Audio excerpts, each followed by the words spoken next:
The cold water hit me like 1,000 knives. One second I was on the dock watching the sunset reflect off Lake Morrison, the next I was plunging backward, wheelchair and all, into water so dark it looked like ink. My son Brennan had just pushed me in. I didn't even have time to scream. The wheelchair was heavy, pulling me down fast. My legs, useless since the accident, dragged like anchors. Water filled my nose, my mouth, burning my lungs. I clawed at nothing, my arms flailing in the murky darkness. This is it, I thought. This is how I die. Then strong hands grabbed me. Derek. My husband dove in after me, and for one beautiful second I thought he was saving me. He pulled me up, and I gasped, ready to break the surface, ready to breathe, ready to scream for help. But he didn't let me surface. Instead, he dragged me sideways, under the dock. His hand clamped over my mouth. We were hidden in the shadows beneath the wooden planks, in a small pocket of air that smelled like moss and fish. I struggled, confused, terrified. Why wasn't he pulling me to shore? Why were we hiding? Don't move, Derek whispered against my ear, his voice urgent and raw. Stay quiet. Let him think you drowned. Let him think I drowned? Let who think I drowned? Above us, I heard footsteps on the dock. Slow, careful footsteps. Then Brennan's voice, shaking. Mom? M.O.M. My 19-year-old son. The boy I'd raised. The child I'd nursed through fevers and nightmares and heartbreaks. He sounded panicked, but Derek's grip on me tightened. His eyes, barely visible in the darkness under the dock, were wild with something I couldn't name. Fear? Rage? Both? Don't let him see you, Derek breathed. Trust me. Please. But before you hear how we got here, before you understand why my own son would push his disabled mother into a lake and why my husband would hide me like a corpse, I need to take you back. Back to when everything still made sense. Back to 6 months ago, when I was Marlo Chen, successful architect, loving mother, and completely unaware that the two men I trusted most in this world were about to destroy everything. Hey, if you're watching from anywhere in the world right now, drop a comment and let me know where you're tuning in from. And if this story already has you hooked, go ahead and hit that like button and subscribe, because what happens next is going to blow your mind. 6 months before my son tried to kill me, I had a different life. A better life. Or at least, that's what I thought. My name is Marlo Chen.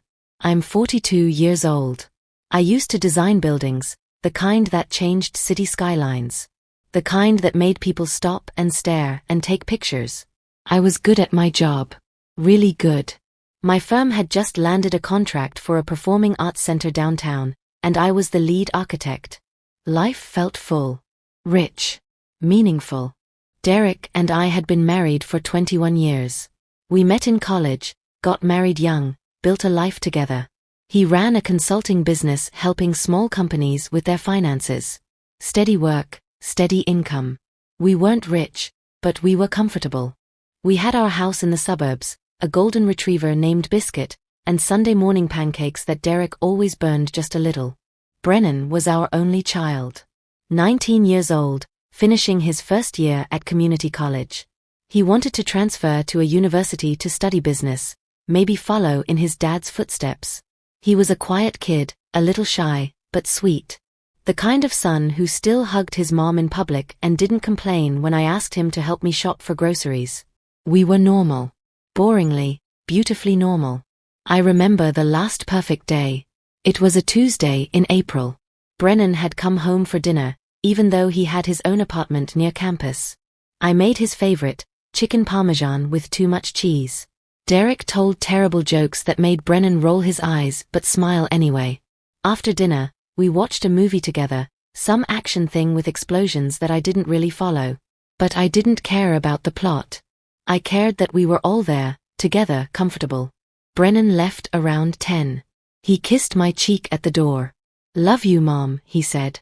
Love you too, sweetheart, I said back. I had no idea those would be the last words we'd exchange before everything shattered. The next morning, I was driving to a client meeting across town. The roads were wet from overnight rain. I was at a red light, humming along to the radio, thinking about the presentation I was about to give. The light turned green. I pressed the gas. Then the world exploded. The other car came out of nowhere. A black pickup truck, speeding through the intersection like a bullet. It slammed into my driver's side door so hard that my car spun twice before smashing into a telephone pole. I don't remember the impact. I don't remember the sound of metal tearing or glass shattering. What I remember is waking up 3 days later in a hospital bed, tubes in my arms, machines beeping around me, and Derek's face hovering above mine looking older than I'd ever seen it. "You're awake," he whispered, and he started crying. That's when I knew something was really wrong. The doctor came in an hour later. Dr. Phillips, a woman with kind eyes and a gentle voice that somehow made the terrible news even worse.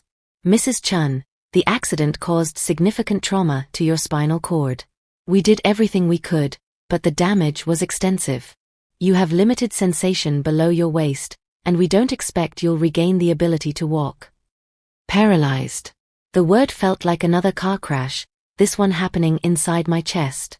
I spent 2 months in the hospital and rehab, learning how to dress myself, how to transfer from bed to wheelchair, how to accept that my body, the body I'd lived in for 42 years, was now a stranger.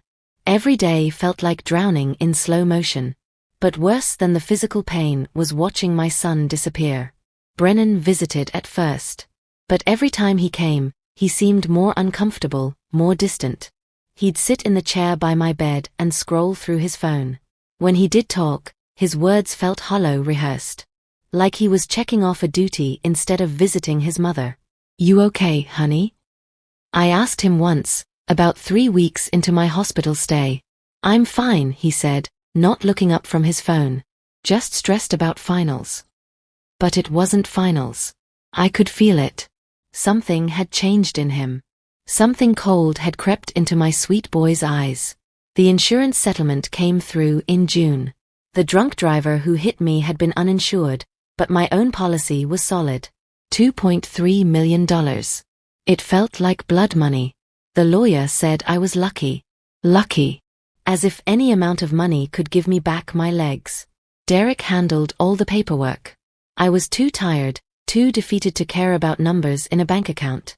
What did money matter when I couldn't walk to my own mailbox? That's when things got really strange. 2 days after the settlement hit our account, I woke up at 2 in the morning to use the bathroom. I wheeled myself down the hallway and heard voices coming from Derek's office. Low, urgent voices. I stopped outside the door. "We can't keep talking about this," Derek was saying. "Not here. Not now." "But Dad, when?" Brennan's voice. Sharp. Unfamiliar.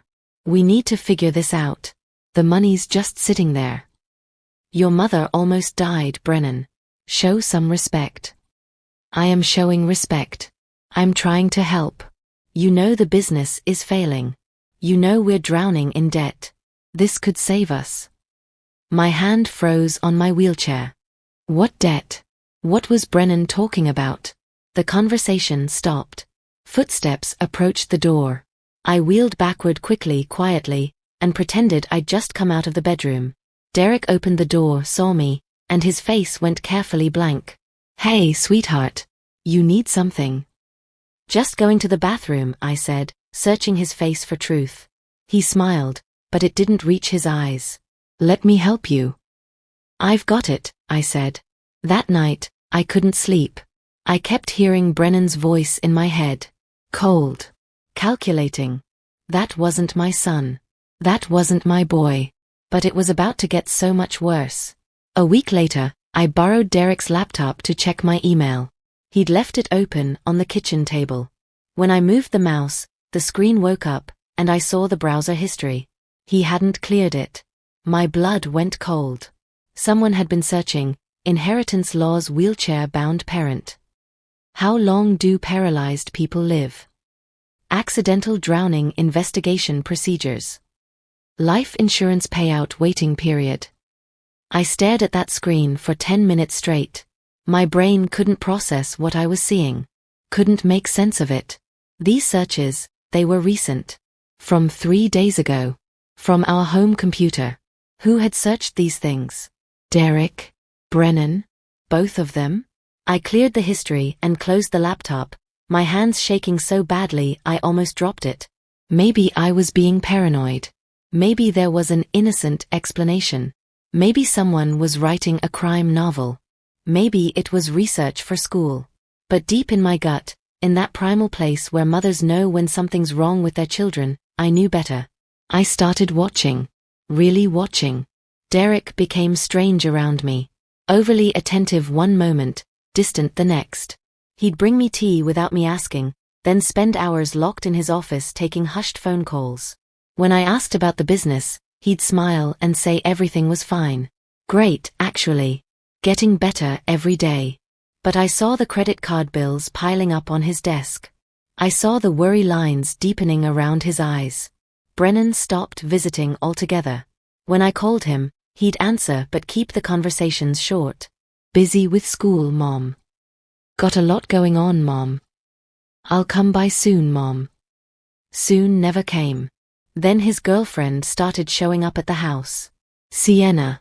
A 20-year-old nursing student with perfectly highlighted hair and a smile that never quite reached her eyes. She'd come by to check on me, she said. Bring me magazines. Ask how I was feeling. But the whole time she was there, she'd watch me with this calculating look, like she was sizing me up for something. You're so brave, she said once, perched on the edge of my couch, stirring sugar into tea I hadn't asked for. I don't know how you do it. Being stuck like that. It must be so hard. So limiting. The way she said stuck made my skin crawl. I'm managing, I said carefully. Still, she continued, it must be scary. Thinking about the future. Depending on people for everything. What if something happened to Derek? What would you do? I looked at her then, really looked at her, and saw something dark swimming behind those pretty eyes. Why are you really here, Sienna? She blinked, all innocence. I care about Brennan. And he cares about you. We're practically family. But the way she said family sounded like a threat. Are you enjoying this story so far? If you haven't already, smash that like button and subscribe so you don't miss what happens next, because this is only the beginning. After Sienna left that day, I did something I'm not proud of. I went through Brennan's old room. He'd moved most of his stuff to his apartment, but some things remained. Trophies from high school soccer. Yearbooks. His old desktop computer. I turned it on. It took me 20 minutes to guess his password. It was my birthday. The irony of that made me want to cry. I found his email. His text messages backed up to the cloud. And I found the truth I'd been terrified to find. Messages to Sienna, she's got over 2 million just sitting there. Plus the life insurance is another $500K. We could be set for life. Messages to someone named Marcus, I owe you 87 grand and I don't have it. I need more time. Please. A gambling website with a suspended account. Debts. So many debts. And then, buried in a folder labeled school stuff, I found a document. Just a text file. But when I opened it, my heart stopped. It was titled The Plan. Inside were notes. Detailed notes. About me. About my routine. About how I couldn't swim. About how an accident at the lake house would be tragic but believable. About how wheelchair-bound people drown all the time. About how no one would suspect anything if it looked natural. My own son. My baby boy. Was planning to kill me. I sat there in that room, surrounded by memories of the child I'd raised, and something inside me crumbled. But even as I fell apart, another part of me, a harder part, woke up. A survival instinct I didn't know I had. I took pictures of everything with my phone. I sent them to myself. Then I called the one person I knew I could trust. My sister, Colette. She answered on the first ring. Marlo? What's wrong? Colette, I whispered, I need you to listen very carefully. I think my son is trying to kill me. Colette didn't believe me at first. How could she? It sounded insane. But when I sent her the screenshots, the photos of Brennan's notes, the search history, everything, the phone went silent for a long moment. Oh my God, she finally breathed. Marlo, you need to call the police right now. And tell them what? That I found some notes on my son's computer? They'll say it's fiction. A story idea. There's no proof of actual intent. Not yet. Then what are you going to do? I didn't know. I sat there in Brennan's childhood bedroom, surrounded by the remnants of his innocence, and felt completely lost. Do you confront your son about planning your murder? Do you pretend you don't know? Do you run? But where would I run? I couldn't even walk. That's when Derek came home. I heard the garage door open, heard his footsteps on the stairs. I barely had time to close the computer and will myself out of Brennan's room before he appeared in the hallway. Hey, he said, smiling. What are you doing up here? Just reminiscing, I lied. Looking at old photos. He studied me for a second too long. Like he was trying to read my face. Then his smile widened. Actually, I'm glad you're in a nostalgic mood. I've been thinking. We need a break. A family trip. Just the three of us. My blood turned to ice. A trip. Yeah. My brother said we could use the lake house for the weekend. You remember that place? We went there for Brennan's 10th birthday. It's beautiful this time of year. Peaceful. We could all use some peace, don't you think? The lake house. The same place mentioned in Brennan's notes. I forced myself to smile back. That sounds nice. Great. Derek's enthusiasm felt wrong. Too bright. Too eager. I'll call Brennan and let him know. This weekend work for you? 3 days away. I had 3 days. Perfect, I said. That night, after Derek fell asleep, I texted Colette everything. The lake house invitation. The timeline. My fear that this was it. This was when they'd do it. Her response was immediate. Don't go. Please. This is crazy. But I had a different plan forming. A dangerous plan. Because here's what I realized sitting there in the dark, listening to my husband snore beside me. If I ran, they'd just try again. If I went to the police with what I had, they'd investigate, maybe find nothing concrete, and then I'd be trapped in a house with 2 people who wanted me dead and knew I suspected them. No. I needed proof. Real proof. I needed to catch them in the act. I'm going, I texted back to Colette. But I need you to do something for me. The next 2 days were the strangest of my life. Derek and Brennan acted almost normal. Derek made my favorite meals. Brennan actually called to say he was excited about the trip, that he'd missed spending time with me. Their performances were perfect. If I hadn't seen the evidence, I might have believed them. Sienna called too. Brennan told me about the lake trip. That's so sweet. Family bonding time. You guys deserve it. Thanks, I said, my voice flat. You know, she continued, her voice dropping lower, more intimate, Brennan's been so stressed lately. Money troubles. School pressure. He really needs this weekend to relax. To clear his head. Was that a confession? A warning? I couldn't tell. I'm sure we'll all feel better after some time away, I said carefully. Friday morning arrived. Derek loaded my wheelchair into the van, packed our bags, helped me into the passenger seat with exaggerated gentleness. Brennan met us at the house in his own car. He looked thin. Tired. Dark circles under his eyes. When he hugged me goodbye to Biscuit, I felt how bony his shoulders had become. You okay, sweetheart? I asked, searching his face. For just a second, I saw something flicker in his eyes. Regret? Guilt? But then it was gone. I'm fine, Mom. Let's have a good weekend, okay? The drive to the lake took 2 hours. Derek played oldies on the radio and tried to make conversation, but I couldn't focus. My mind kept racing. Colette knew where we were going. She had copies of all the evidence. She'd agreed to check on me periodically. If I didn't respond to her texts, she'd call the police. It wasn't much of a safety net, but it was something. The lake house appeared through the trees like a postcard. Beautiful and isolated. The nearest neighbor was half a mile away. The lake itself stretched out behind the property, dark and deep and endless. Perfect place for an accident. Brennan got out of his car and stretched, looking around with appreciation. Man, I forgot how nice this place is. So quiet. Derek helped me out of the van and into my wheelchair. The gravel driveway made it hard to move, and I had to let him push me up to the house. Every second of helplessness felt like a countdown.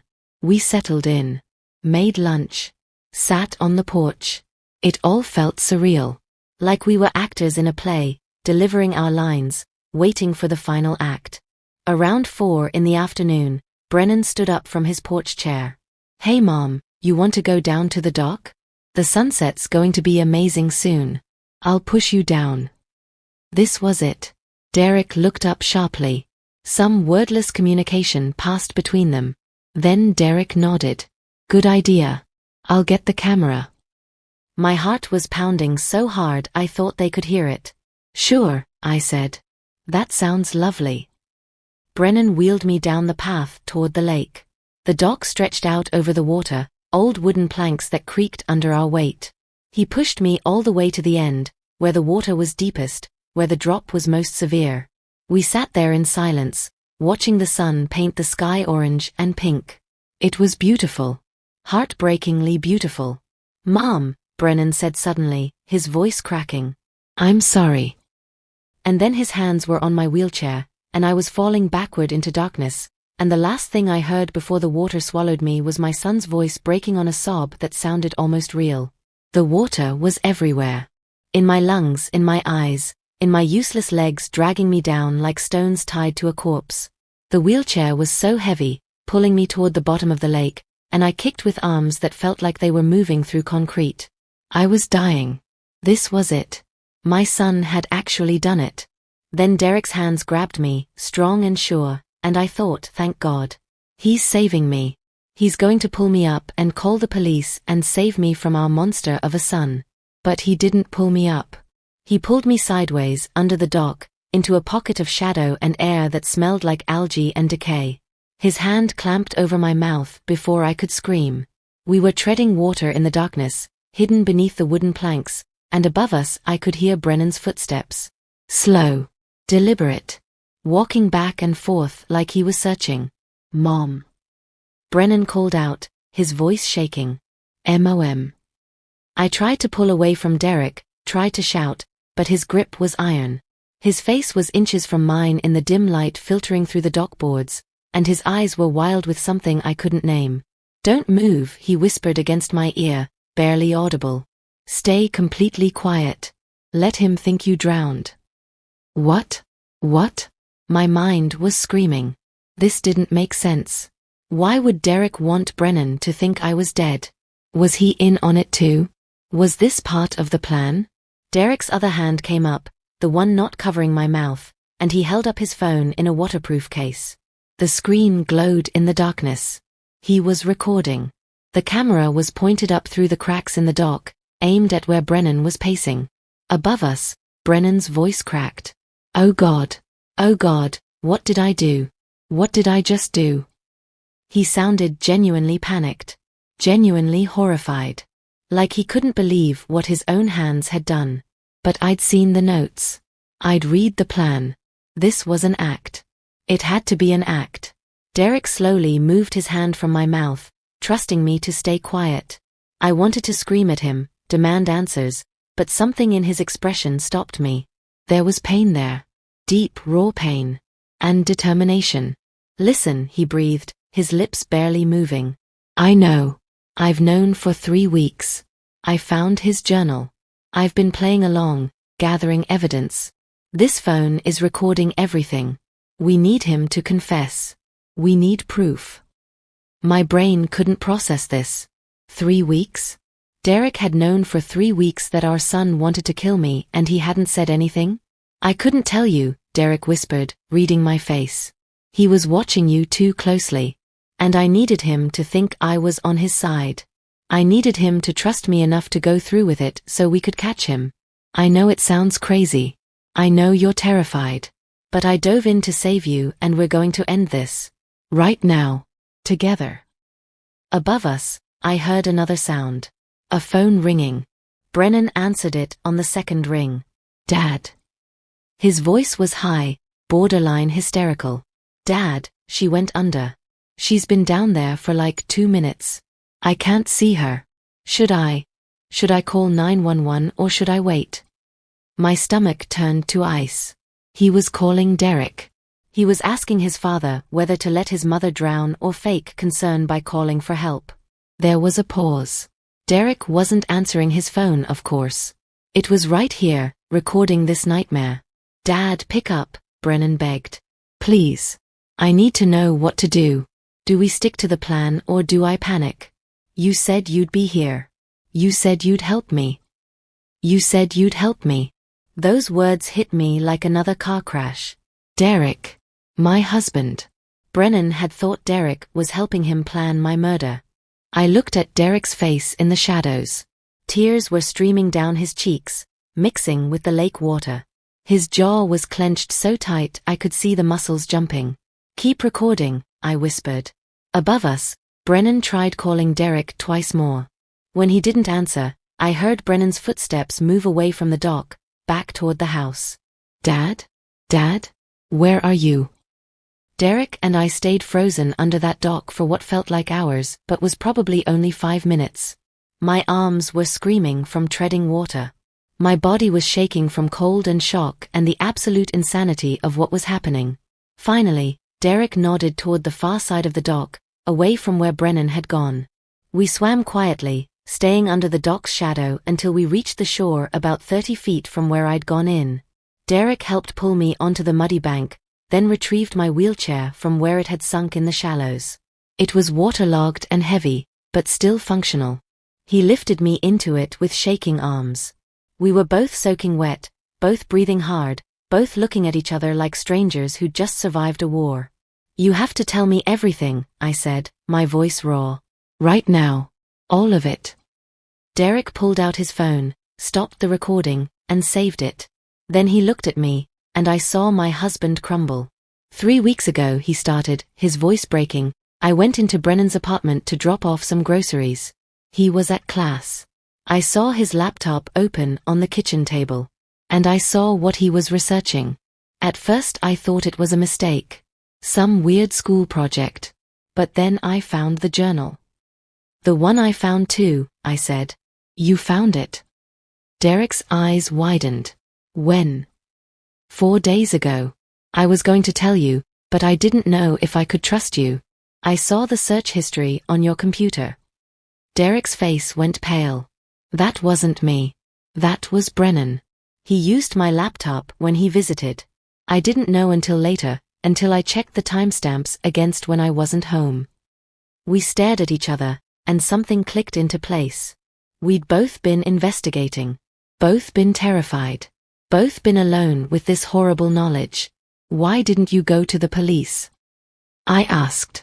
Same reason you didn't, Derek said quietly. Not enough proof. Just notes and searches. Could be explained away. But Marlo, it's worse than you know. So much worse. Derek helped me up the path away from the lake, pushing my wheelchair through the trees to a spot where we couldn't be seen from the house. We were both shivering, soaking wet, and I was pretty sure I was in shock. But I needed to hear this. All of it. Tell me, I said. Derek sat down on a fallen log, his head in his hands. When he looked up, he looked 10 years older than he had that morning. Brennan's not alone in this. Sienna's been pushing him. Manipulating him. I found their text messages. She's pregnant, Marlo. 3 months along. And she's terrified Brennan won't be able to support them. Pregnant. That girl with the calculating eyes and the fake smile was carrying my grandchild.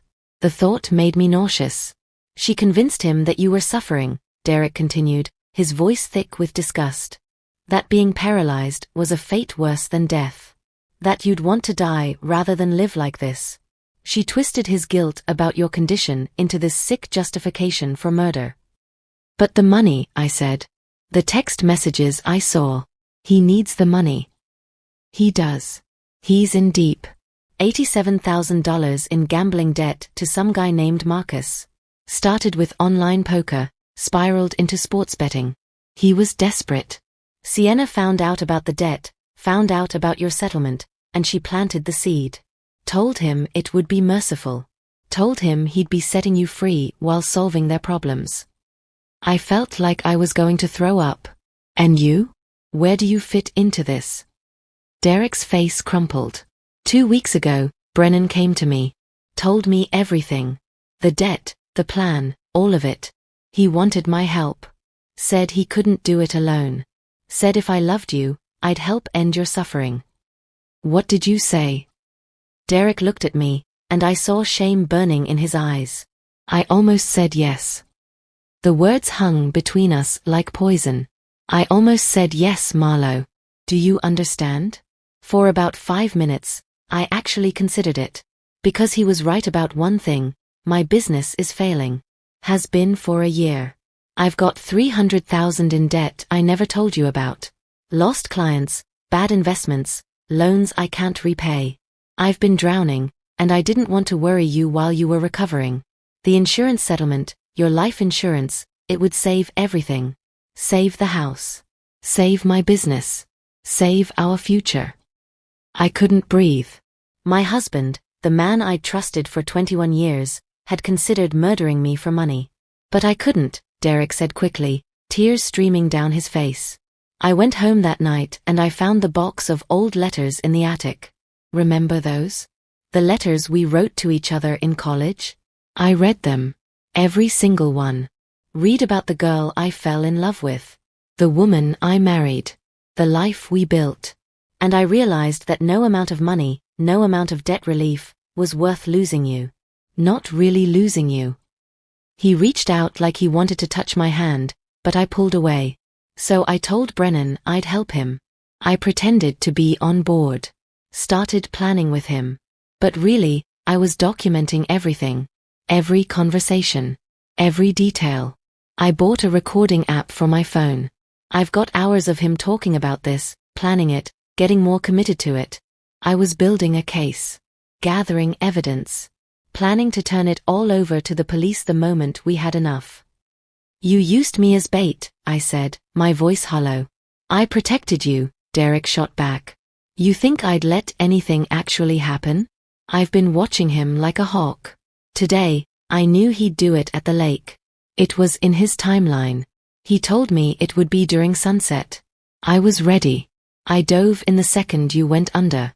I never would have let you drown. But what if you'd been too slow?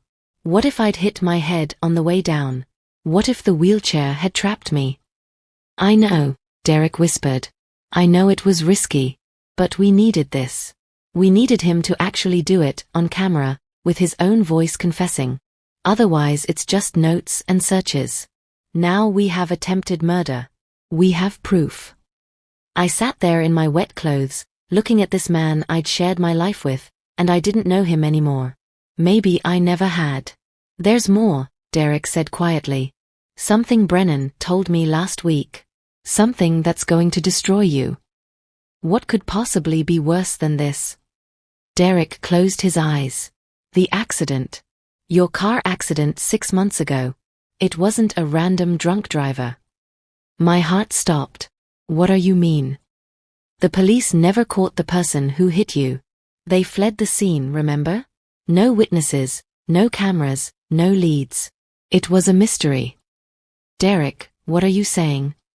He opened his eyes and looked at me with such sorrow that I knew, even before he said it, what was coming. It was Brennan. He'd borrowed your car that night without asking. Took it to meet some guy about his gambling debt. On the way back, he'd been drinking. He ran a red light and hit a car.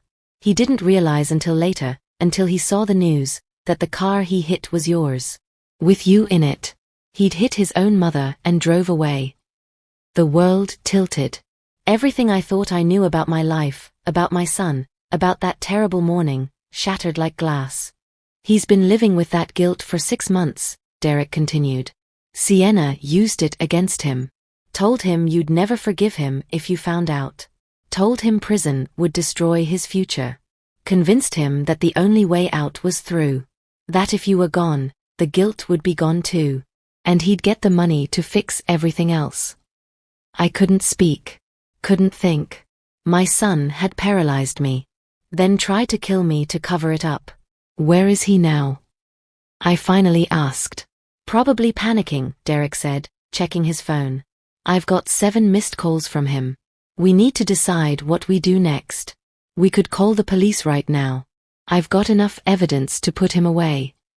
Or. Derek hesitated. Or we confront him. Get a full confession on tape. Make sure there's absolutely no way he can wiggle out of this. Make sure Sienna goes down too. I thought about my son. My baby. The boy I'd rocked to sleep and taught to ride a bike and cheered for at soccer games. That boy was gone. Or maybe he'd never existed. Maybe I'd been loving a stranger all along. We confront him, I said. But we're not doing this alone. I pulled out my phone. It was waterlogged but still working. I called Colette. She answered on the first ring, frantic. Marlo? Oh my God, I've been trying to reach you. Are you okay? Come to the lake house, I said. Right now. And call the police. Tell them to come but to wait outside until I text you. We're ending this tonight. Derek and I made our way back to the house slowly. We were still soaking wet, but we'd wrung out our clothes as much as possible and I'd pulled my hair into a ponytail to hide how drenched it was. The sun was setting for real now, painting everything in shades of orange and purple that felt wrong for what was about to happen.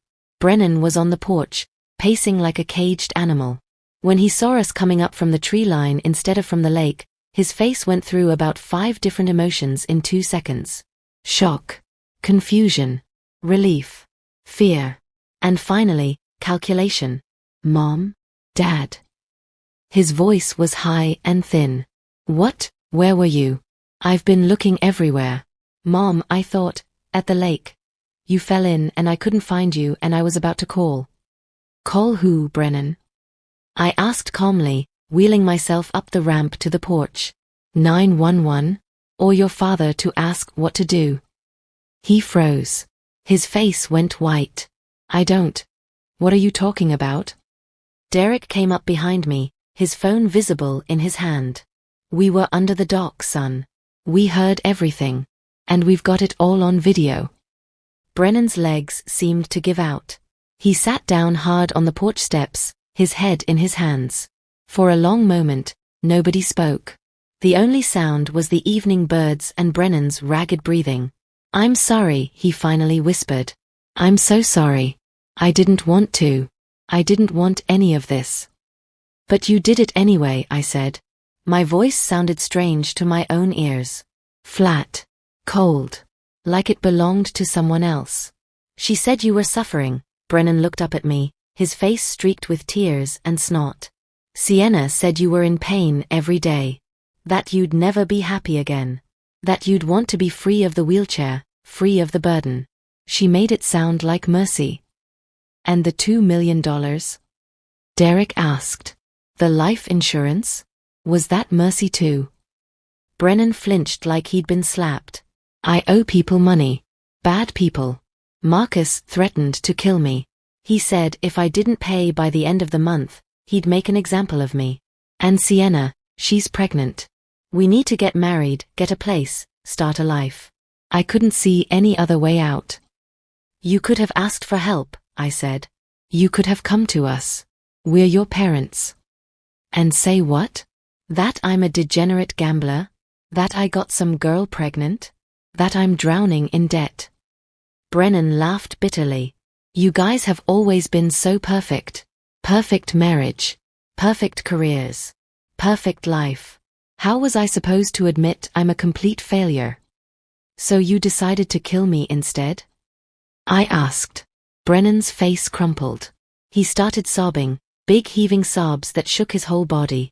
I didn't know what else to do. Every option was terrible. Every path led to disaster. And then Sienna kept saying this was the only way. That you'd understand.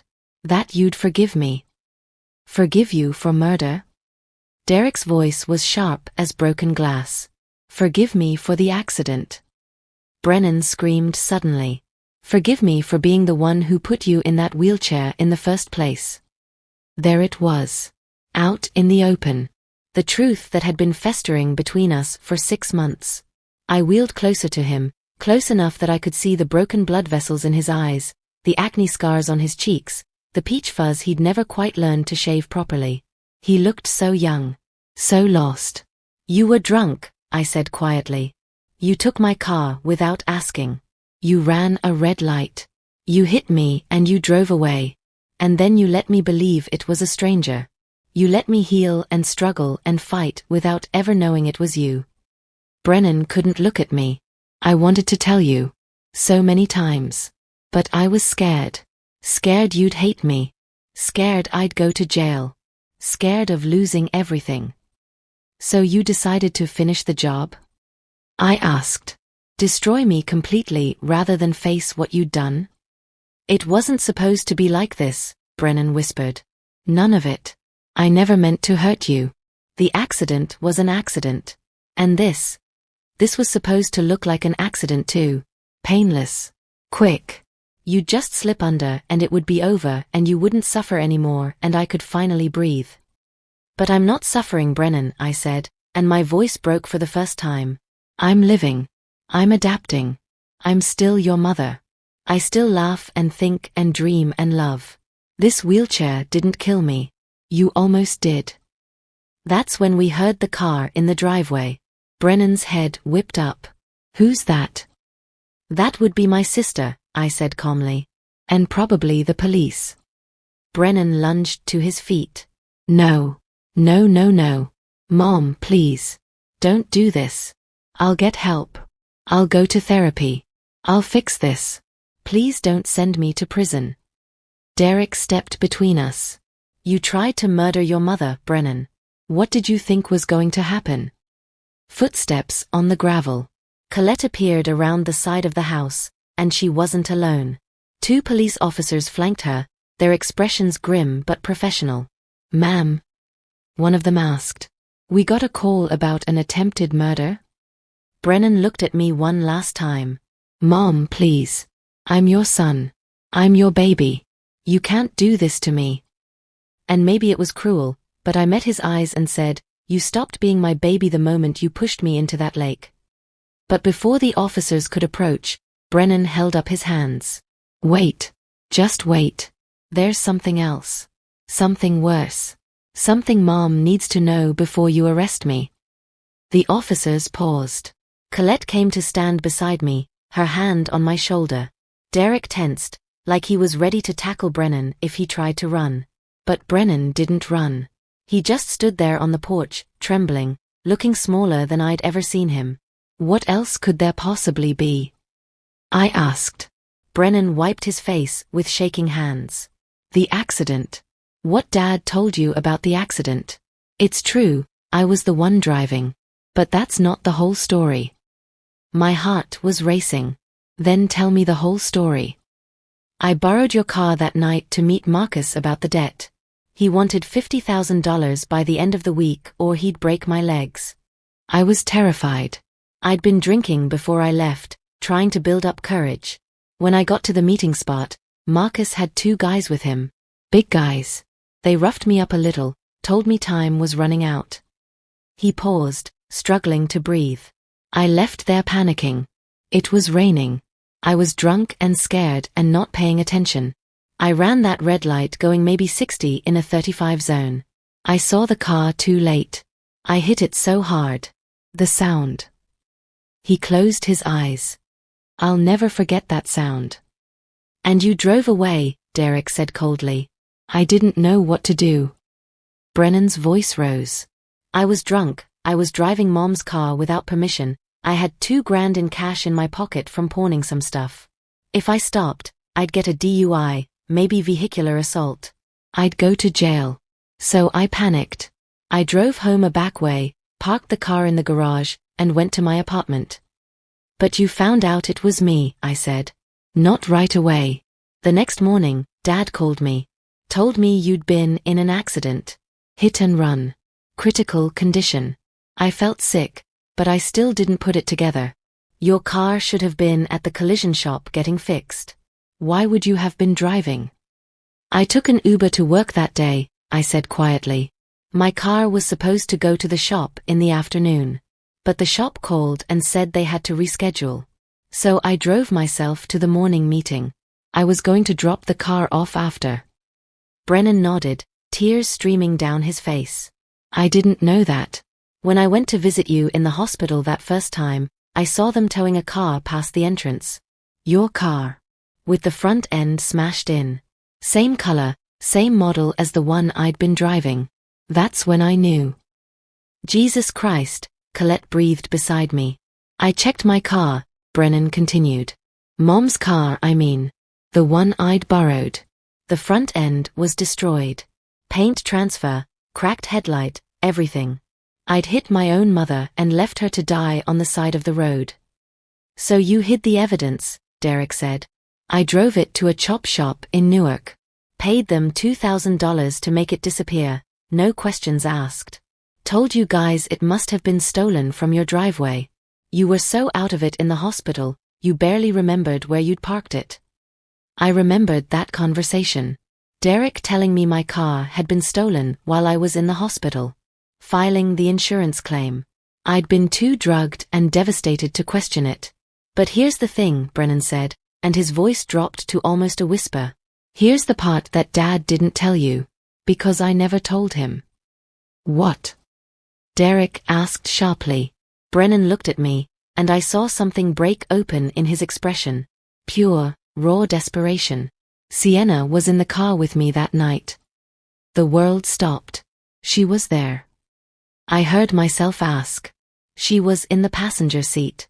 We were together when I met Marcus. She'd come for moral support. She saw the whole thing. The accident. Me hitting your car. Her running the red light. Everything. And she never said anything? Colette's voice was shaking with rage.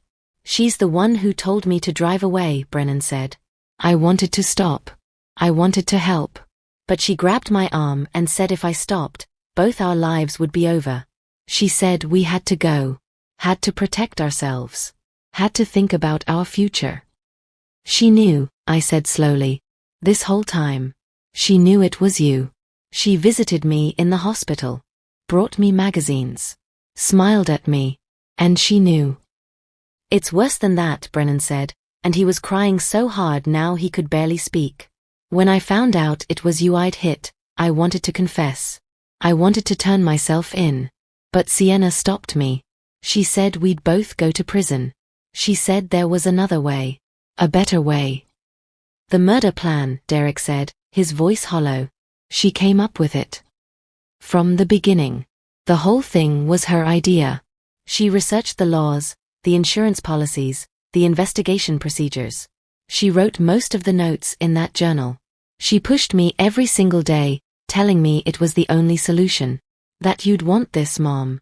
That you were suffering and I could set you free and fix everything at the same time. She manipulated you, I said. She controlled me, Brennan corrected. Every step. Every decision. And I was so weak, so guilty, so desperate, that I let her. I convinced myself she was right. That this was mercy. That you'd thank me if you could see how much pain you were in. He sank to his knees on the porch. But you're not in pain. You're not suffering. You're still you, Mom.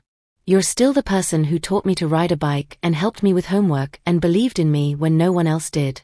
And I was about to kill you because some girl convinced me it was the right thing to do. One of the police officers stepped forward. Son, we need you to come with us. I know, Brennan said. I know. But please, before you arrest me, you have to get Sienna too. She can't get away with this. She's the one who planned it all. She's the one who should pay. The officer looked at me. Ma'am, do you want to press charges? It was the question I'd been dreading. The question I'd been asking myself since I found those notes 4 days ago. Do you destroy your own child? Do you send your son to prison? But then I looked at Brennan, really looked at him, and I saw the truth. He wasn't my child anymore. Maybe he never had been. Or maybe the child I'd raised had died somewhere along the way, replaced by this weak, manipulated, dangerous stranger who'd chosen money and convenience over my life. Yes, I said. I want to press charges. Against both of them. If you've made it this far in the story, thank you for listening. I know this is heavy. I know it's painful. But stick with me, because what happens next is something I never expected. Something that changed everything I thought I knew about forgiveness and family and second chances. Drop a comment below and let me know what you think. Would you have pressed charges? Could you forgive something like this? They arrested Brennan right there on the porch. Read him his rights while he cried. Put handcuffs on the hands I'd held when he was learning to walk. Loaded him into a police car while he kept saying, "I'm sorry, Mom. I'm so sorry." The second police car went to pick up Sienna. She apparently tried to run, claimed she had no idea what they were talking about, said Brennan was lying to save himself. But Derek's recordings were damning. Hours of her voice, coaching Brennan, planning my death, calculating the payout. She'd been so careful to leave no digital trail, but she'd never expected Derek to be recording their in-person conversations. That was 6 months ago. The trial took 4 months to get through the system. Brennan pleaded guilty to attempted murder and vehicular assault. His lawyer argued for leniency, claimed he'd been manipulated, showed his clean record before all this. The prosecutor wanted 15 years. The judge gave him 8, with the possibility of parole after 5 if he completed intensive therapy and made restitution. Sienna fought the charges. Claimed she was innocent, that she'd never been at the scene of the accident, that all the recordings were taken out of context. But the jury didn't believe her. They saw what I saw, a calculated manipulator who'd orchestrated the whole thing and used my son's weakness and guilt to try to get away with murder. She got 12 years. No parole eligibility. The baby was born 2 months ago. A girl. She's in foster care now. Sienna's parents are trying to get custody, but it's complicated. Sometimes I think about that little girl, my granddaughter, growing up without knowing us. Without knowing her father is in prison for trying to kill her grandmother. I don't know if that's mercy or tragedy. Derek and I separated. Not divorced, just separated. We needed space to figure out if we could survive this. He saved my life, that's true. But he also considered ending it. He used me as bait. He kept secrets that could have gotten me killed. Trust doesn't heal from that overnight. We're in couples therapy now. Twice a week. It's hard. There are days I look at him and see the man who pulled me under that dock and kept me safe. Other days I see the man who hesitated, who thought about the money, who admitted he almost said yes to murder. I don't know if we'll make it. But we're trying. Colette moved in with me for a while. Helped me adjust to living alone, to processing everything that happened. She's the one who convinced me to press charges, who told me that mercy without accountability isn't mercy at all. It's just enabling. I went back to work 3 months ago. Part-time at first, then full-time. My firm welcomed me back with open arms. Turns out being in a wheelchair doesn't make you a worse architect. If anything, it's made me better.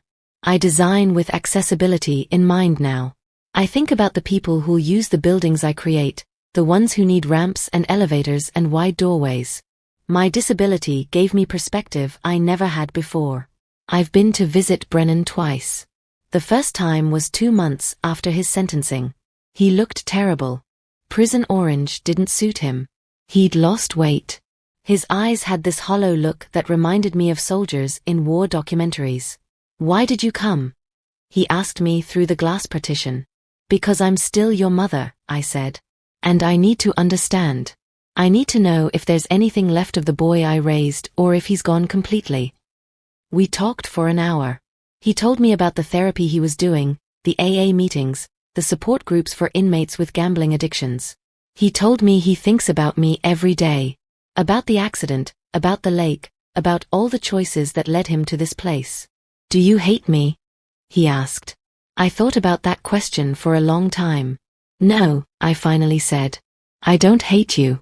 But I don't know you anymore. The son I thought I had would never have done these things. So either you were always this person and I was blind, or you became this person and I couldn't stop it. Either way, that boy is gone. Can I ever get him back?" Brennan's voice was small, childlike. "I don't know," I said honestly. "But you can become someone new. Someone better. Someone who takes responsibility and makes amends and actually changes. That's all any of us can do. The second visit was last week. He looked different. Healthier. More present. He told me he's been reading a lot, taking college courses through a prison program. He wants to get a degree in counseling, help other people who struggle with addiction and debt and desperation. I can't fix what I did to you, he said. I can't give you back your legs or erase the trauma or make the last year disappear. But I can make sure that my mistakes mean something. I can use this experience to help other people avoid the same path. It wasn't forgiveness. Not exactly. But it was something. A tiny seed of possibility that maybe someday we could build a different kind of relationship. Not mother and son like before. Something new. Something honest. I've been back to the lake house once. Derek's brother sold it shortly after everything happened, couldn't stand the association. The new owners are a young couple with 2 kids. They put up a fence around the dock area, installed better lighting, made it safer. I sat in my car in the driveway for 20 minutes, just looking at it. Remembering the sunset, the push, the cold water, the terror. But also remembering Derek's hands pulling me to safety. Remembering my own strength. The way I survived, the way I fought. A woman came out of the house, saw me, and waved. Can I help you? She called. I used to come here, I said. Long time ago. Just wanted to see it again. She smiled. It's a beautiful place. We love it here. You want to come in? See what we've done with it. I almost said no. But then I thought about all the ways I'd let fear control me this past year. Fear of my son, fear of my husband, fear of my own body and its limitations.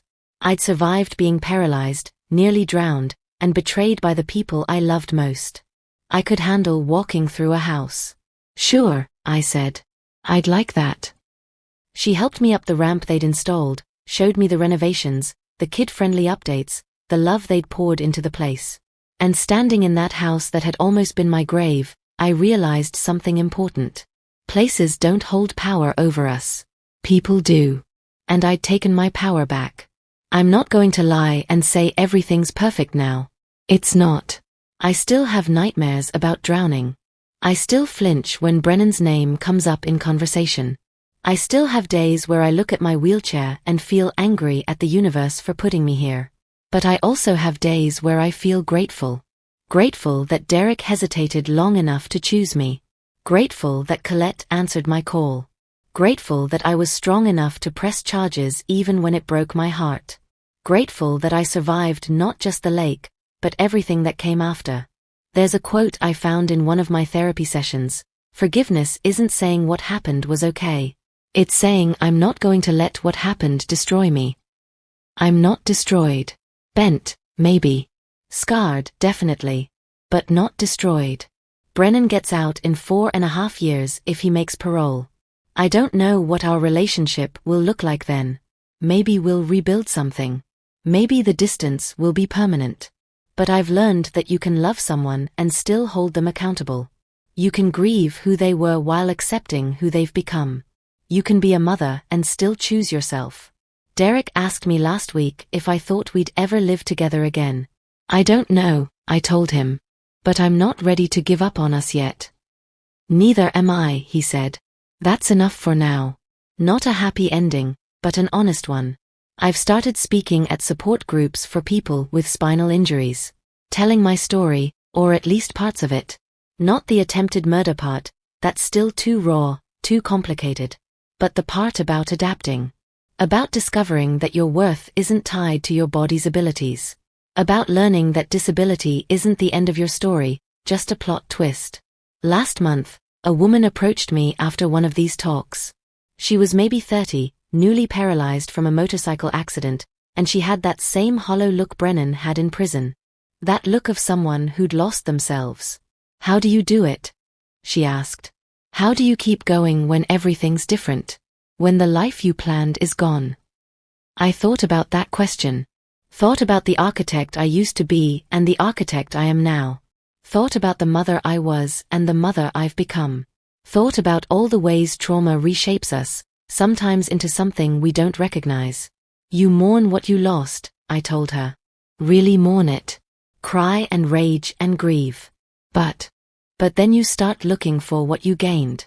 And I know that sounds impossible right now, but there are gifts hidden in the worst moments of our lives. Perspective. Strength. The ability to see who really loves you and who was just performing love. The knowledge that you're tougher than you ever imagined. She didn't look convinced, but she nodded. Did you find gifts in yours? I thought about Derek diving into the lake. About Colette dropping everything to save me. About the recordings that proved what I'd suspected. About learning that I could survive my son's betrayal and still wake up the next morning. Yeah, I said. I did. They cost more than I wanted to pay, but I found them. The other day, I got a letter from Sienna. She's appealing her conviction, claims she's innocent, says Brennan lied about everything. The letter was full of anger and accusations and demands that I tell the truth about her being manipulated too. I read it once, then threw it away. Some people will never take responsibility. Some people will always see themselves as the victim, no matter what they've done. You can't fix that. You can only protect yourself from it. I also got a letter from Brennan. Very different tone. He's been working with a therapist in prison, doing something called restorative justice work. He's writing letters to me, not to send necessarily, just to process his guilt and understand his choices. His therapist suggested he send me one, if I was willing to read it. This one, I kept. In it, he talked about the moment he pushed my wheelchair. How he'd stood behind me watching the sunset and thought about turning around. Thought about wheeling me back to safety and confessing everything. But Sienna had texted him minutes before, remember, she's suffering. You're setting her free. I love you. We can do this. He talked about the split second where he had to choose between his mother and his future. And he chose wrong. I don't expect you to forgive me, he wrote. I don't even forgive myself. But I want you to know that every single day, I wake up and I choose differently. I choose honesty. I choose accountability. I choose to be the man you raised me to be, even though I failed at being that man when it mattered most. At the bottom of the letter, he'd drawn a picture. Just a simple sketch, but I recognized it immediately. It was the dock at the lake house. But in his drawing, there was a sunrise instead of a sunset. And a figure in a wheelchair, sitting safely on the shore, watching the light come up over the water. Underneath he'd written, every ending is someone's beginning. I hope yours is beautiful, Mom. You deserve that. I cried when I read it. Not because it fixed anything. It didn't. But because for the first time since this nightmare started, I saw a glimpse of the boy I'd raised. Still in there somewhere. Broken and changed and maybe beyond repair, but still in there. I wrote him back. Just a short note, I'm proud of the work you're doing. Keep going. One day at a time. I didn't say I forgave him. I didn't say I loved him. Because right now, I'm not sure either of those things is true. But I acknowledged his effort. And sometimes, that's all we can offer. So what's the lesson in all of this? What's the takeaway from a mother being pushed into a lake by her son? I think it's this. People are complicated. Good people can make terrible choices. Loved ones can betray you. The person you trust most can be the one who hurts you worst. And none of that means your life is over. You get to choose what comes next. You get to decide whether trauma defines you or refines you. You get to pick up the pieces and build something new, even if it doesn't look anything like what you had before. I'm building something new. Day by day. Therapy session by therapy session. Design project by design project. Some days are harder than others. Some days I see Brennan's face in my nightmares and wake up gasping. Some days I look at Derek and feel nothing but numbness. But some days, I will myself out onto my new accessible balcony, watch the sunrise, and feel something close to peace. Not happiness, not yet. But peace. The knowledge that I survived. That I'm still here. That I get to write the next chapter of my life, and no one can take that away from me. Not my son. Not my husband. Not the drunk driver who hit me, even though it turned out to be my own child. Not the wheelchair. Not the trauma. None of it gets the final word. I do. Last week, I went back to the lake. Not the house, just the lake itself. Different access point, different dock, different view. I brought Derek with me. We sat there in silence for a long time, watching the water. You ever think about that day? He asked quietly. Every day, I said. Me too. He paused. I think about what would have happened if I'd been 1 second slower. If I hadn't heard him on the phone. If I'd believed him when he said he wanted to be a better son. But you weren't slower, I said. You did hear him. You didn't believe him. You saved me. We saved each other, Derek corrected. You trusted me under that dock. You could have fought me, screamed, given us away. But you trusted me. I thought about that. About the choice I'd made in that split second to stay quiet, to let Derek's plan play out. About how trust isn't always about believing someone will do the right thing. Sometimes it's about believing they'll try. I'm glad I did, I said. We sat there a while longer, then went home. Together. Not in the same car, not yet. We're still separated, still figuring things out. But together in the sense that we're both committed to trying. That's all any of us can do. Try. Fail. Get up. Try again. 3 days ago, I got an email from the young woman I'd met at the support group. The one who'd asked how I keep going. She sent me a photo of herself in her wheelchair, out on a hiking trail, smiling. The caption read, "Found my first gift today. Turns out I'm braver than I thought." I smiled and sent back a heart emoji. Didn't tell her about my son or the lake or the betrayal. She didn't need to know that yet. Maybe someday. But for now, she just needed to know that it gets better. That adaptation is possible. That you can lose everything and still find something worth living for. I'm still finding mine. Every day. In the design work I do. In the therapy sessions I attend.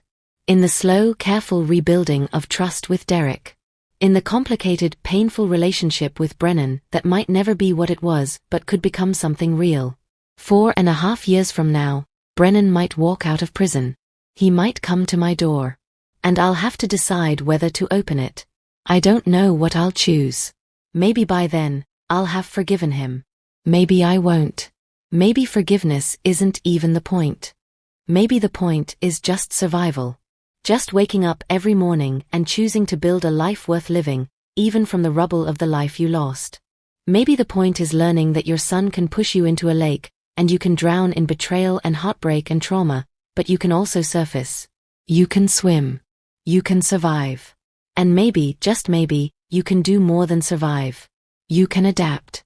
You can evolve. You can become someone new. Someone stronger. Someone who knows exactly what they're capable of enduring. I'm Marlo Chun. I'm 43 years old. I'm an architect. I'm a survivor. I'm a mother to a son who tried to kill me. I'm a wife to a man who saved me after considering letting me die. I'm paralyzed from the waist down. And I'm still here. Still designing buildings.